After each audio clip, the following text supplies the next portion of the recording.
중동 전쟁이 우리 경제를 스쳤는데 오늘 종전이 된다 하더라도 돌아가지 못하는 성격의 변화들이 있습니다. 드론의 공격을 막기 위해서 미사일을 발사. 드론이 2만 달러짜리고 미사일이 400만 달러짜리. 국방비 지출액이 차지하는 비중이 급격히 올라가고 있죠. 어떤 나라가 충격을 많이 입었어요? 한국, 일본. 소를 잃었지만 외양간을 고쳐야 되는 거죠. 민첩하게 대응해서 이런 기회를 포착할 것인가? 어디에서 투자 기회가 더 많이 마련될까? 전쟁으로 인해 앞으로 어떤 구조적 변화가 일어나게 될까요? 구조적 변화. 이 구조적 변화는 일시적 변화와는 다릅니다. 경기적 변화, 계절적 변화와는 다릅니다. 경기적 변화, 계절적 변화, 일시적 변화는 한번 변화가 찾아오고 다시 제자리로 돌아가는 성격의 변화죠. 가장 쉽게 예를 들 때 코로나19인데요. 코로나19가 찾아왔을 때 여러분 한번 그래프 보시면 해외 관광객 출국자가 250만 명씩 평균적으로 매월 빠져나갔었는데 근데 코로나19로 거의 제로화 됐었죠. 그렇지만 코로나19가 끝나가는 과정에서 다시 제자리로 돌아가고 25년 이래로는 이미 코로나19 이전 상황으로 똑같이 제자리로 돌아갔죠. 완전히 코로나19 이전 수준으로 돌아가는 것들은 있겠죠. 이런 것들이 일시적 변화라고 볼 수 있겠습니다. 근데 이거 말고 구조적 변화들이 있거든요. 예를 들면 비대면 재택근무의 활용. 많은 기업들이 재택근무를 뭐 일주일에 한 번 정도씩 넣는다든가 이런 식으로 활용하기 시작했고, 또 키오스크의 활용. 이것도 구조적으로 비대면 서비스에 익숙해지는 것이죠. 반강제적으로 이용하다가, 그죠? 이런 것들도 구조적 변화고요. 우리 PD님도 그러시겠지만 부장님과의 회식, 이런 것들도 부장님만 좋아하는 그 회식을, 팀원들은 안 좋아하는 그 회식을 코로나19를 계기로 잠깐 멈췄었지만 코로나19 끝났는데도 다시 회식을 하지 않는 회식 문화의 변화. 이런 것들이 구조적 변화들입니다. 가장 대표적인. 제가 테니스를 참 좋아하는데요. 동호인계에도 굉장히 큰 변화가 하나 있었습니다. 보통 우리가 코트 앞에 모여서 악수를 하고 시작을 해요. 그건 선수들도 마찬가지예요. 근데 코로나19 때 라켓끼리 부딪히는 인사를 시작했어요. 그런데 코로나19가 끝났지만 다시 악수하는 문화로 돌아가지 않아. 저는 좀 안타깝게 생각하는데 아마 테니스 좋아하시는 분들 그걸 아실 겁니다. 다시 돌아가지 않아요. 이런 게 구조적 변화죠. 근데 지금부터는 본격적으로 중동 전쟁이 우리 경제를 스쳤는데 마치 상처가 났다가 오늘 종전이 된다 하더라도 그 종전 이후 상처는 아물겠죠. 다시 돌아가는 변화겠죠. 그러나 돌아가지 못하는 성격의 변화들이 있습니다. 그런 걸 우리는 전은이라고 해요. 전은. 전쟁은 끝났지만 전쟁의 흔적이 남아있다. 상처는 아물지만 흉터는 남아있다. 이런 걸 전은이라고 합니다. 그래서 그 구조적 변화를 좀 들여다보시길 좀 추천드리는데 그 속에서 우리나라의 방향도 나오고 여러분 투자의 방향도 상당 부분 나올 거라고 저는 봅니다. 그 첫 번째가 구조적 변화, 비대칭 전쟁입니다. 아마 여러분들 기억하실 겁니다. 드론과 미사일이 부딪히는 장면을 보셨어요. 드론의 공격을 막기 위해서 미사일을 발사하죠. 근데 그 드론이 2만 달러짜리고 미사일이 400만 달러짜리. 2만 달러짜리와 400만 달러짜리가 부딪힌 거예요.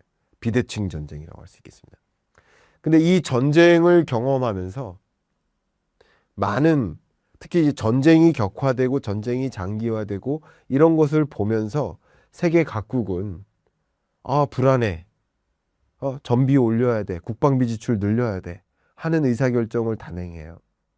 그게 22년부터입니다. 본격적으로 그런 게.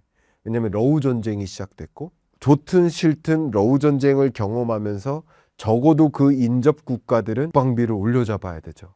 방위태세를 강화해야 되겠죠. 국방비를 올려잡는 여정에서 이들의 적대국 진영은 어떨까요? 역시 국방비를 올려잡겠죠. 그 국방비를 올려잡는 그 현상을 그래프로 제시를 하고 있는데 그래프 보시는 것처럼 GDP 대비 디펜스 스펜딩 국방비 지출액이 차지하는 비중이 근래 들어 급격히 올라가고 있죠. 이런 것들이 소위 말하는 지금에 나타나고 있는 현상들이라고 볼 수 있겠습니다.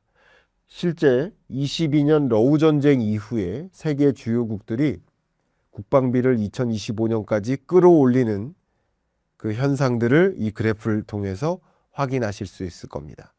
그러니까 이런 현상을 우리는 불안한 평화다.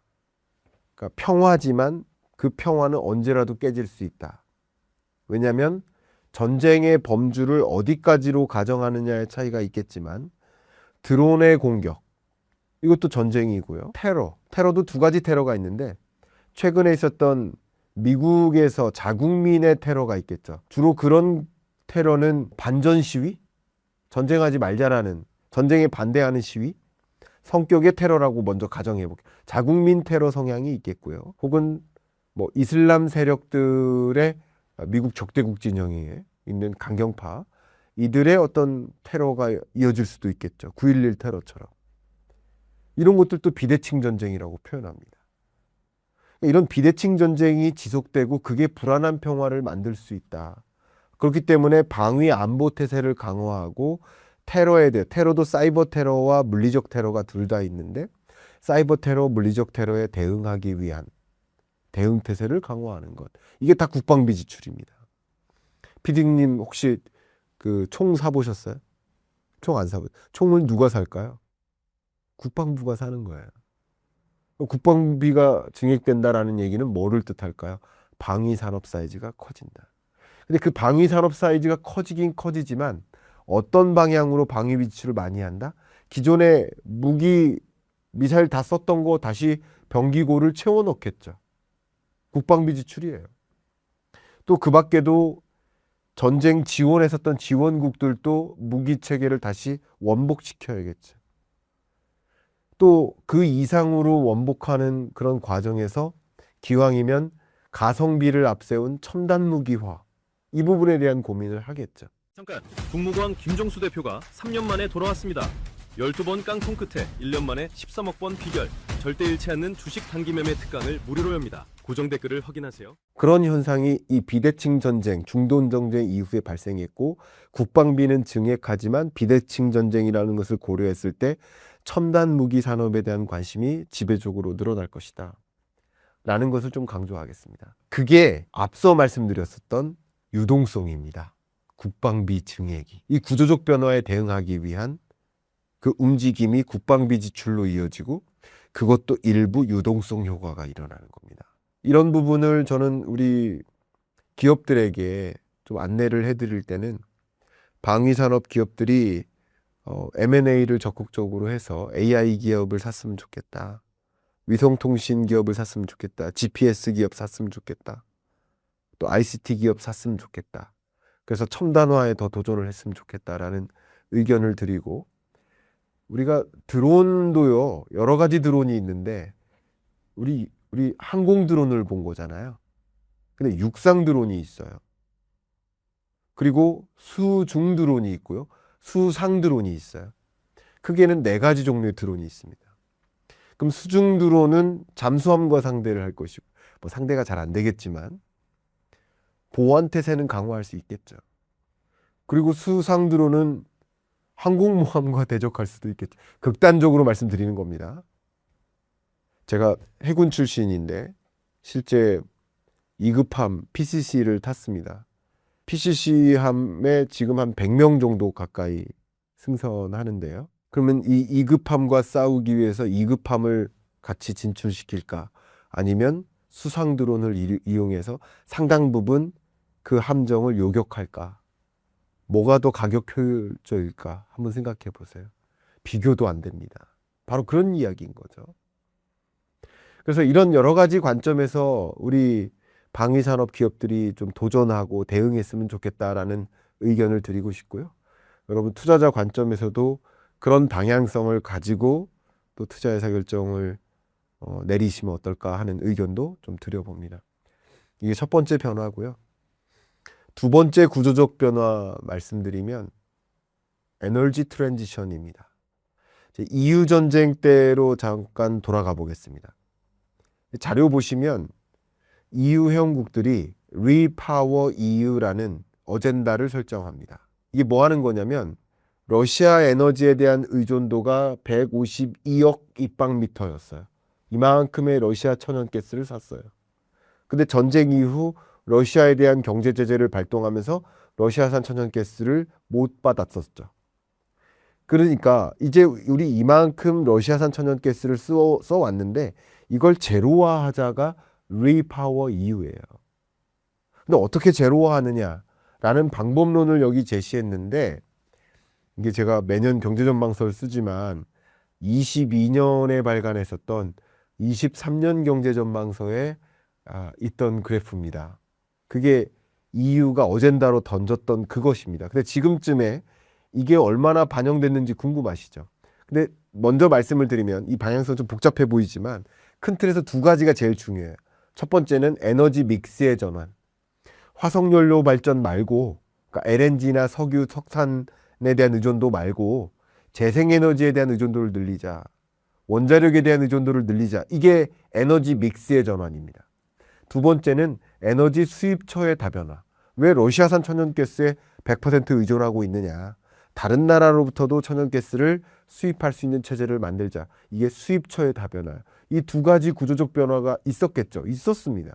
그 구조적 변화를 다 설명드리기는 어렵지만 실제 결과적으로 EU가 러시아 에너지 수입 비중이 어떻게 변화했는지를 보셔야 될 텐데 그 결과를 지금 그래프로 제시하겠습니다. 22년 러시아산 오일이 전체 EU의 27% 수입 의존을 했다가 25년 3%로 감소했습니다. 가스는요 45%였다가 13%로 그리고 석탄은 50에서 0이 됐습니다. EU의 석탄 수요가 50%였는데 러시아산이 그게 0이 됐다고요. 그러니까 이게 소위 수입선 다변화까지 연결된 겁니다. 자, 이게 에너지 전환을 보여주는 대표적인 사례였던 거예요. 근데 이번 중동 전쟁은 유독 어떤 나라가 충격을 많이 입었어요? 한국, 일본. 왜요? 첫 번째는 에너지 자립도가 낮다. 두 번째는 그 나라 경제의 석유 의존도가 높다. 세 번째는 중동산 에너지에 대한 의존도가 높다. 이 3박자예요. 3박자가 우리나라 다 1등이에요. 각각이. 그러니까 적어도 석유 의존도 낮추자. 에너지 자립도를 강화하자. 이게 뭐예요? 에너지 믹스의 전환이에요. 우리나라도 에너지 수급 다변화 혹은 에너지 믹스의 변화를 같이 고민하고 있었던 입장인데 이 중동 전쟁 때문에 그걸 더 심도 있게 고민하게 된 것이고 비록 소를 잃었지만 늦었지만 외양간을 고쳐야 되는 거죠. 소를 잃었기 때문에 외양간을 고쳐야 되는 거죠. 구조적인 변화를 시도하는 거죠. 그런 관점에서. 그래서 이미 에너지 수급 방향성에 대한 변화를 시도했는데 더 앞당기고 강화하는 원자력이나 재생에너지에 대한 의존도를 늘려나가는 것. 이게 한 가지 방향성이고요. 두 번째는 왜 중동산 에너지만 이만큼 쓰느냐. 다른 나라로부터의 에너지 수입을 다변화해야 된다. 그 수입 다변화 관점에서 여러분께 드린다면 미국산 에너지, 미국산 LNG, 미국산 원유 수입을 늘려라 하는 게 방향성이에요. 왜 그런지 말씀드릴게요. 잠깐 여기서 첨언드린다면 분명 또 어디서 우리나라는 중동산 원유, 중진류, 황합량이 높은 뭐 그런 원유만 쓸 수 있어요 라고 또 댓글이 달릴까봐 제가 미리부터 말씀을 드리면 그렇지 않습니다. 이 그래프 한번 보여드릴게요. 우리나라는 미국산 원유가 10년 전에는 0.3% 전체 수입액의 0.3%가 미국산 원유였는데 2025년 기준으로 16.7%로 올라섰습니다. 그래프 보이시죠? 그러니까 그렇게 생각하진 않아 주셨으면 좋겠습니다. 물론 중진류를 정제하는 시설, 중진류에 특화되어 있는 정제 시설이 있고 미국산 원유, 경진류에 특화된 정제 시설이 있겠지만 그 특화된 정제 시설에 추가적인 설비 투자를 해 나간다는 게 정책의 방향성인 거죠. 기업들의 방향성인 거고요. 근데 이게 왜 중요하냐? 이제 추가적인 투자를 하거나 미국산 원유가 더 비싸다거나 하는 것이 중요한 안건이 아닌 게 됩니다. 왜요? 왜 그럴까요? 이제 비용의 논리가 아니에요. 효율성의 논리가 아니에요. 이건 안보의 논리예요. 안보가 무너지면 다 무너질 테니까. 그러니까 언제까지 중동산 원유의 80% 이상을 의존할 것이냐. 여기서 벗어나야 된다. 더 많은 비용을 감내하고라도 안보로서 우리는 접근을 해야 된다라는 논리가 이 에너지 구조의 변화입니다. 아니 여러분 생각해보세요. EU라고 러시아산 천연가스보다 더 저렴하게 구할 천연가스가 어디 있겠습니까? 안보의 논리가 적용돼야 된다는 거야. 우리가 왜 요소를 중국에 97.7% 의존하고 있나요? 우리나라에서 못 만드는 건가요? 만들죠. 근데 중국산 요소를 수입해다가 물 타서 쓰는 게 더 가격 효율적이니까 그렇게 해왔던 거죠. 근데 그런 체제가 유리하지 않다는 걸 우리는 느꼈잖아요. 그러니까 국산화에 일부 도전하고 일부 중국산이 아닌 그 밖에 다른 나라 요소를 의존해야 된다라는 방향성. 그러면 더 많은 비용을 감내하고 그렇게 가는 거죠. 안보가 우선이 되니까. 그렇기 때문에 제가 오늘은 말씀드리지 않으려고 했었던 또 한 가지의 구조적 변화가 고비용 시대로의 전환입니다. 그래서 고비용 시대가 오는 겁니다. 그래서 우리나라도 에너지 대전환을 위한 어젠다를 설정하고 대응을 하는데 이게 안 될 거라고 자꾸 하지 마시고요. 정부의 정책 방향에 그런 두 가지 건을 다 설정해 놨어요. 저도 어제 한미협회 대한상의가 주최하는 그 포럼에서 그 주제를 가지고 심층적으로 더 논의를 했습니다. 더 중요한 것은 이게 우리의 요구이기도 하지만 미국의 요구이기도 해요. 26년에는 진짜 전쟁이지만 25년에는 관세 전쟁이었죠. 관세 전쟁의 명분이 뭐였죠? 무역 수지. 왜 미국은 만성 무역 적자여야 되느냐? 왜 한국은 만성 무역 흑자국이냐? 무역 균형을 이루자. 그럼 어떻게 하면 균형을 이룰까요? 미국산 에너지를 더 많이 수입해 가면 되죠. 그걸 미국은 요구하는 겁니다. 그러니까 미국의 요구와 한국의 요구가 맞닿아 있기 때문에 이런 변화는 더 빠른 속도로 진전될 것이다라고 보는 게 좋겠죠. 이런 것이 역시 에너지 전환이라는 구조적 변화라고 볼 수 있겠습니다. 세 번째 구조적 변화는 제가 시간 관계상 아주 짧게만 말씀드린다면 원래 진전되고 있는 변화가 더 가속화된다라는 관점에서 말씀드릴게요. 예를 들면 키오스크 도입이 있었어요. 원래 키오스크는 도입될 거였어요. 근데 코로나19가 이것을 더 가속화시킨 거라고 볼 수 있겠죠.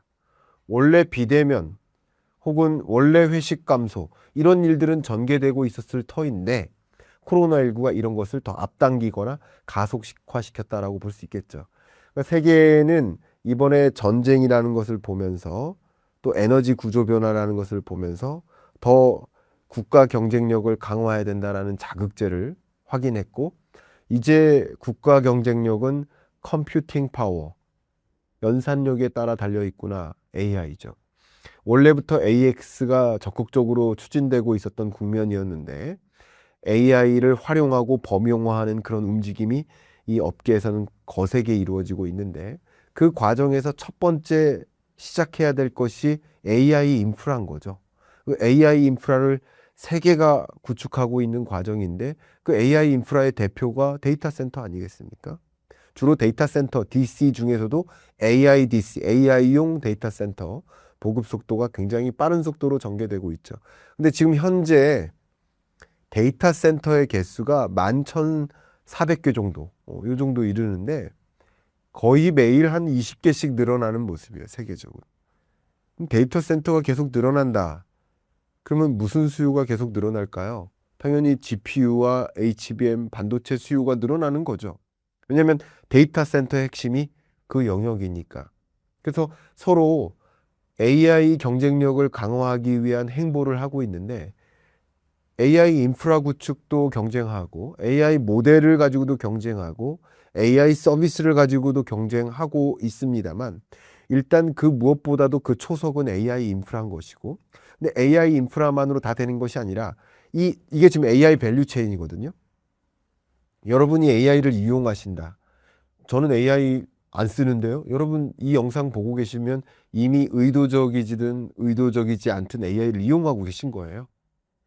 AI가 유튜브에서 이미 활용되고 있고 여러분들이 원하실 만한 AI 이 서비스가 작용돼서 이 영상을 추천시켜 드린 거예요. 그죠?